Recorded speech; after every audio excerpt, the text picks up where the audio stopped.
Daw neon blue nga bala sa usa ka resort sa Glan, Sarangani Province gikalingawan dihang gipost sa social media sa usa ka netizen. Ani report. Wow!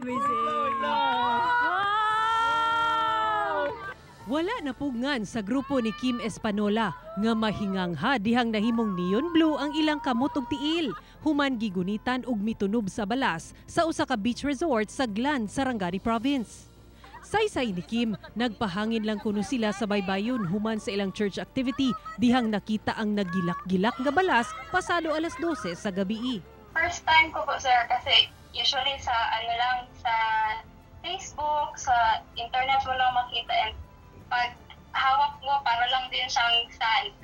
Wala man hinuon daw sila nangatol human kini nagunitan. Sumala ni veterinarian ug environmentalist Dr. Roy Mejorada sa Protected Area Management Office sa Sarangani Bay Protected Seascape. Usa kini kamatang sa plankton. Mahimo kining bioluminescent kung makabati og threat. Lakip sa mag-produce niini ang mga algae, jellyfish, worms, sea stars ug bisan ubang klase sa shark. Ako si Sara Hilomen Velasco para sa One Mindanao.